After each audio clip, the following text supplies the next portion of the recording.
बिस्मिल्लाहिर्रहमानिर्रहीम। अस्सलामुअलैकुम रहमतुल्लाहि वबरकातुहू। लाखों करोड़ों दुरूद सलाम नबी करीम सल्लल्लाहु अलैहि वसल्लम पर और आपकी आल पर। आज बेटा हम क्यूमुलेटिव डिस्ट्रीब्यूशन फंक्शन ड्राइव करेंगे फॉर पेरेटो डिस्ट्रीब्यूशन। इसी क्यूमुलेटिव डिस्ट्रीब्यूशन फंक्शन को यूज़ करके हम क्वार्टाइल्स, डेसिमल, परसेंटाइल भी ड्राइव करेंगे। इसी वीडियो लेक्चर के अंदर हम मीडियन, मॉड और मीन भी ड्राइव करेंगे फॉर पेरेटो डिस्ट्रीब्यूशन। सबसे पहले हम CDF ड्राइव करते हैं। CDF से मुराद एक ऐसा फंक्शन है जो लोअर लिमिट से किसी स्पेसिफिक वैल्यू ऑफ x तक प्रोबेबिलिटीज़ को क्यूमुलेट करता है। बाय डेफिनेशन हम CDF को कैपिटल FX से शो करते हैं और इसको हम नोटेशन में लिख सकते हैं probability of x less than equal to x, यानी x से नीचे नीचे तमाम प्रोबेबिलिटीज़ को सम अप करने वाला फंक्शन। हमारा वेरिएबल चूँकि कंटिन्यूस रैंडम वेरिएबल है, इस वजह से हम इस CDF को इस फार्मूले में लिख सकते हैं। माइनस इन्फिनिटी जो है ये लोएस्ट वैल्यू है उस फंक्शन की, और x जो है कोई स्पेसिफिक वैल्यू है मुतलका वेरिएबल की जहाँ तक हम प्रोबेबिलिटीज़ को सम अप करना चाहते हैं। अब इसमें जो PDF हम यूज़ करेंगे पेरेटो डिस्ट्रीब्यूशन का वो हमारे पास ये है। यहाँ पर अल्फ़ा और k जो है ये पेरेटो डिस्ट्रीब्यूशन के पैरामीटर्स हैं। k स्केल पैरामीटर है और अल्फ़ा जो है ये शेप पैरामीटर है। इन्हीं पैरामीटर की वैल्यूज़ में चेंज से पेरेटो डिस्ट्रीब्यूशन की शेप जो है वो चेंज होती है। यहाँ पर हम माइनस इन्फिनिटी की जगह रखेंगे k और fx की जगह पर ये PDF रख देंगे पेरेटो डिस्ट्रीब्यूशन को, फिर उसे हम इंटीग्रेट करेंगे। ये जो वैल्यू है अल्फ़ा और k की पावर अल्फ़ा, इसको मैंने बाहर शिफ्ट कर लिया है। इसके ऊपर मैंने फार्मूला अप्लाई करना है इंटीग्रेशन का, तो ये जो x है इसको जब हम ऊपर शिफ्ट करेंगे तो ये पावर जो है ये इस फॉर्म में आ जाएगी। अब इसके ऊपर हमने पावर फार्मूला अप्लाई किया फॉर इंटीग्रेशन। ये x का डेरिवेटिव 1 जो है ये आगे पड़ा हुआ है, तो यहाँ पर +1 जो है हम कर सकते हैं और इसी के ऊपर फिर हमने डिवाइड करना है। जब इस माइनस को आप अंदर ज़रब देंगे तो ये वाला माइनस, ये वाला प्लस, ये कट जाएंगे तो ये फॉर्म हमारे पास आ जाएगी। यहाँ से अल्फ़ा और ये वाला अल्फ़ा काट दिया, ये माइनस जो है इसको मैंने ये बाहर शिफ्ट कर लिया है। अब यहाँ पर हमने लिमिट जो है वो अप्लाई करनी है। ये x की जगह पर पहले आपने x रखा और फिर x की जगह पर रखा k। जब ये k रखेंगे तो बीच में आ गया माइनस। इस माइनस को आप अंदर मल्टीप्लाई करवाएं, k की पावर अल्फ़ा को भी अंदर मल्टीप्लाई करवाएं। जब आप इसको इससे मल्टीप्लाई करेंगे तो ये k और k पावर जब एडअप होंगी, क्योंकि इनके बेसिस बराबर हैं, तो k की पावर 0 जो है वो 1 में शिफ्ट होगा। ये वाला माइनस इसको प्लस कर देगा 1, तो इसको जब इससे ज़रूर देंगे ये फॉर्म बनेगी। ये x की पावर माइनस अल्फ़ा नीचे शिफ्ट कर लें तो ये k अल्फ़ा ओवर x की पावर अल्फ़ा है। तो यहाँ पर हम k ओवर x की होल पावर अल्फ़ा भी लिख सकते हैं। अब इसको हम यूज़ करेंगे to derive quartile, decimal, percentile, क्योंकि ये हमारे पास से CDF की एक्चुअल फॉर्म आ गई है पेरेटो डिस्ट्रीब्यूशन के लिए। तो अब जो हमारा क्वार्टाइल है, फर्स्ट क्वार्टाइल, उसको ड्राइव करने के लिए हम लोग इसमें x की जगह पर Q1 रख सकते हैं। फर्स्ट क्वार्टाइल से मुराद एक ऐसी वैल्यू है जिसके नीचे 25% इन्फॉर्मेशन है और जिसके ऊपर जो है वो 75% इन्फॉर्मेशन। ये हमारा Q1 जो है इसकी वैल्यू 1/4 है। सिमिलर पैटर्न Q2 जो है ये एक ऐसी वैल्यू है जिसके नीचे 50% है और जिसके ऊपर भी 50% है। Q3 एक ऐसा क्वार्टल है जिसके नीचे 75% इन्फॉर्मेशन है और जिससे ऊपर 25% इन्फॉर्मेशन है। अब CDF के अंदर हमने x की जगह पर Q1 रख दिया, तो इसके नीचे 1/4 है, तो इस वजह से हम कह सकते हैं कि ये आंसर जो है इक्वल टू 1/4 है। ये वाली वैल्यू इधर ले आए और इसको उठा के इस तरफ ले आए, ये फॉर्म हमारे पास आ जाएगी। अब ये जो अल्फ़ा है, जब भी इसको आप इसके साथ सॉल्व करेंगे तो यहाँ पर ये अल्फ़ा है, जब ये इसके ऊपर आएगा तो ये 1/अल्फ़ा होगा।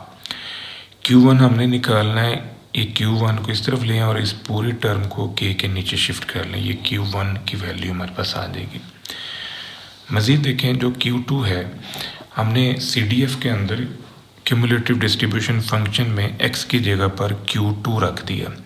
अब Q2 जो है ये कैसी वैल्यू है जिसके नीचे 50% इंफॉर्मेशन है, यानी 2/4। अब 2/4 को हम 1/2 भी लिख सकते हैं, और ये जो Q2 है बेसिकली ये आपका मीडियन भी है। इसको हम 50th परसेंटाइल भी कह सकते हैं, इसको हम 5th डोसाइल भी कह सकते हैं, और इसको हम मीडियन भी कह सकते हैं क्योंकि इसके नीचे 50% इंफॉर्मेशन होती है। अब ये वाली टर्म इस तरफ ले आए और ये 2/4 को उठा के इधर ले आए, तो इसको आपने सॉल्व किया, ये आ रहा 2/4। ये अल्फ़ा जब इस तरफ पावर में आएगा तो ये 1/अल्फ़ा बना। Q2 को इस तरफ ले आए और ये वाली टर्म K के नीचे शिफ्ट कर लें, ये फॉर्म जो है ये आपके पास आ जाएगी। 2/4 को ब्रेक कर लिए 1/2 में, ये हमारे पास आ गया सेकंड डोसाइल। इसको हम 50th परसेंटाइल भी कह सकते हैं और इसको 5th डोसाइल भी कह सकते हैं, इसे मीडियन भी कहा जा सकता है। नेक्स्ट है थर्ड क्वार्टाइल। थर्ड क्वार्टाइल जो है, अब CDF के अंदर हमने x की जगह पर Q3 लिख दिया। जो CDF क्यूमुलेटिव डिस्ट्रीब्यूशन फंक्शन है, x की जगह Q3 लिखने से ये फॉर्म आ गई, और Q3 एक ऐसी वैल्यू है जिसके नीचे 75% इंफॉर्मेशन है, इसको हम 3/4 भी लिख सकते हैं। ये वाली टर्म इस तरफ लें और 3/4 को इस तरफ शिफ्ट कर लें, ये फॉर्म जो है ये बन जाएगी। अब ये पावर अल्फ़ा जब इसके ऊपर शिफ्ट होगा तो ये 1/अल्फ़ा की फॉर्म में आ जाएगा।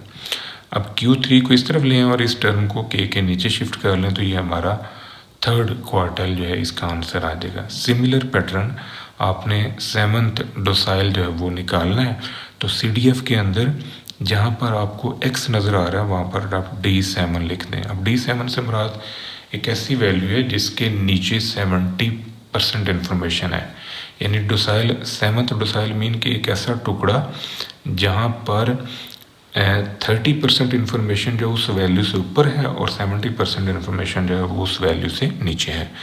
तो ये जो टर्म है इसको इस तरफ लें और 7/10 को इस तरफ शिफ्ट कर लें, ये फॉर्म आ जाएगी। ये अल्फ़ा जो है जब ये इस तरफ शिफ्ट होगा तो ये 3/10 की होल पावर 1/अल्फ़ा में आ जाएगा।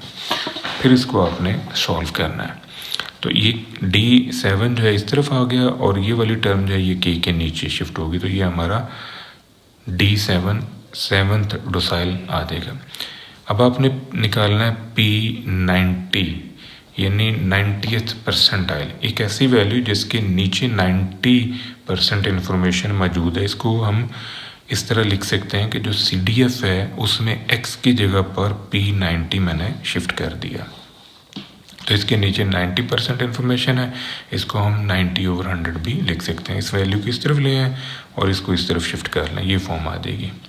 अब ये अल्फ़ा जो है जब इसके ऊपर आएगा तो ये पावर 1/अल्फ़ा बन जाएगी।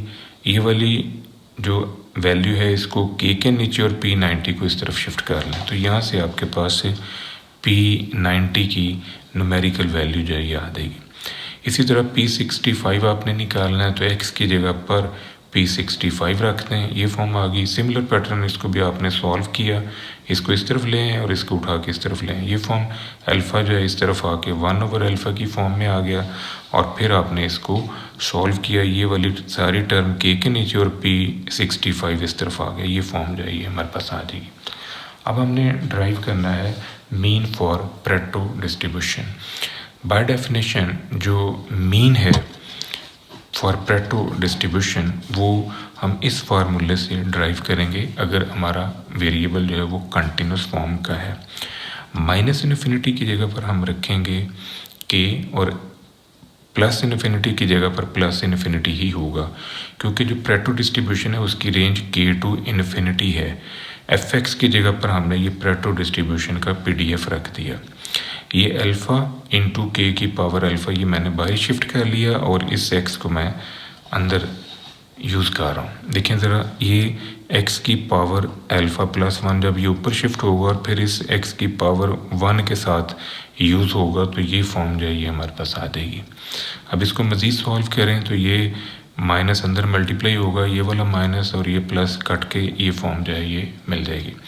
इसके ऊपर अब आपने पावर फार्मूला जो है वो अप्लाई किया फॉर इंटीग्रेशन। ये इसका जो डेरिवेटिव है वो आगे पड़ा हुआ है, x का डेरिवेटिव 1 है तो यहाँ पर प्लस 1 आपने कर देना है और इसी पावर के ऊपर आपने फिर डिवाइड किया। अब x की जगह पर इन्फिनिटी रखेंगे तो आंसर आ गया 0, फिर x की जगह पर आपने रखा k, तो ये फॉर्म जाएगी आ जाएगी। जब आप k रखेंगे तो माइनस से ज़रब देंगे, वो माइनस इसको प्लस कर देगा, ये फॉर्म जो है ये बन जाएगी। इसमें से माइनस निकाल लेना तो ये फॉर्म जो है ये बनेगी।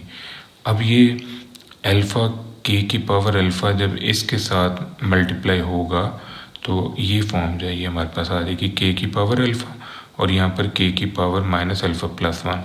अब ये वाला अल्फ़ा और ये माइनस अल्फ़ा आपस में कटेंगे तो यहाँ से alpha k over alpha minus 1 जो है ये बन जाएगा। ये हमारा मीन है फॉर पेरेटो डिस्ट्रीब्यूशन। अब यहाँ पर कंडीशन लगी हुई है कि जो अल्फ़ा है वो 1 से बड़ा होना चाहिए। अगर अल्फ़ा की वैल्यू 1 हुई तो फिर डेफिनेटली ये आंसर जो है ये आपका इन्फिनिटी होगा या अनडिफाइंड होगा। अब आपने निकालना है मॉड फॉर पेरेटो डिस्ट्रीब्यूशन। तो मॉड जो है पेरेटो डिस्ट्रीब्यूशन का, उसके लिए हम इस PDF को डिफरेंशिएट करेंगे। इसको फर्स्ट टाइम डिफरेंशिएट करेंगे विद रिस्पेक्ट टू x और उसे इक्वल टू 0 करके हम पॉसिबल वैल्यू निकालेंगे मॉड की। फिर उसके बाद हम इसका सेकंड डेरिवेटिव लेंगे और फिर उस सेकंड डेरिवेटिव को मुतल्लिका वैल्यू जो हमने फर्स्ट डेरिवेटिव को इक्वल टू 0 करके निकाली होगी वो रख के देखेंगे कि क्या वहाँ पर मॉड एग्जिस्ट करता है या नहीं करता। क्योंकि मॉड के एग्जिस्ट करने के लिए ज़रूरी है कि सेकंड डेरिवेटिव जो है वो लेस देन 0 हो। अगर वो सेकंड डेरिवेटिव लेस देन 0 हुआ तो जिस वैल्यू के ऊपर सेकंड डेरिवेटिव हमारा लेस देन 0 होगा वो मॉड कहलाएगी। अब ये हमारे पास है PDF फॉर पेरेटो डिस्ट्रीब्यूशन। तो इस PDF को आपने पहले डिफरेंशिएट करना है। इसको डिफरेंशिएट करने से पहले इससे x को हम ऊपर शिफ्ट करके हैं तो ये फॉर्म जो है ये हमारे पास आ गया। अब इसके ऊपर हमने पावर फार्मूला जो है वो अप्लाई किया डेरिवेटिव लेते हुए। तो इसका जो डेरिवेटिव है x की power minus into alpha plus 1, इस पर पावर फार्मूला लगेगा तो ये स्टार्ट में आ गया -1 और फिर x का डेरिवेटिव 1। अब इसको आपने इक्वल टू 0 करना है। इसको इक्वल टू 0 करेंगे तो यहाँ से हमें पॉसिबल वैल्यू मिलेगी मॉड की। अब ये minus alpha into alpha plus 1 और ये वाला अल्फ़ा इस तरफ आ गए, k की पावर अल्फ़ा और यहाँ से x की पावर अल्फ़ा -1 और -1, ये बनेगा x की पावर माइनस अल्फ़ा -2। इस सारे को इक्वल टू 0 करने से हमारे पास x की जो वैल्यू है वो आ रही है 0, क्योंकि ये सारा कुछ इस तरफ आके 0 होगा। फिर x की पावर दिस 1 इक्वल टू 0 तो x इज इक्वल टू 0। अब ये वो स्पेसिफिक आंसर है जिस पर हमने चेक करना है कि क्या मॉड एग्जिस्ट करता है या नहीं करता। अब आपने इसका सेकंड डेरिवेटिव जो है वो लेना है। ये हमारा फर्स्ट डेरिवेटिव है। इस फर्स्ट डेरिवेटिव को फिर से डिफरेंशिएट करें। इसको फिर डिफरेंशिएट किया विद रिस्पेक्ट टू x, तो इसके ऊपर जो है आपने फिर फार्मूला अप्लाई किया, पावर फार्मूला फिर से अप्लाई किया। पावर फार्मूला फिर से अप्लाई करने से हमारे पास ये फॉर्म जो है ये आ जाएगी। ये पावर स्टार्ट में आई और फिर -1 किया, ये माइनस अल्फ़ा -2 -1, ये x की पावर माइनस अल्फ़ा -3 बनेगा। फिर x का डेरिवेटिव है 1। अब इसमें जब आप x की वैल्यू रखते हैं 0 तो ये सारा कुछ ही 0 हो जाएगा।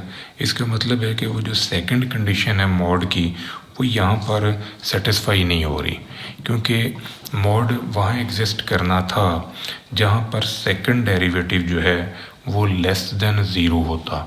अगर सेकंड डेरिवेटिव लेस देन 0 आ जाता तो फिर हम ये कह सकते थे कि x की ये वैल्यू जो है ये मॉड है। लेकिन यहाँ पर x की ये वैल्यू रखने से हमारा जो सेकंड डेरिवेटिव है वो इक्वल टू 0 हो गया, तो हम ये कह सकते हैं कि परेटो डिस्ट्रीब्यूशन के अंदर जो मॉड है वो एग्जिस्ट नहीं करता। ये था बेटा आज का हमारा लेक्चर। दुआ में याद रखिएगा। इंशाल्लाह अगली वीडियो के साथ फिर हाजिर होंगे। फ़ी अमान अल्लाह।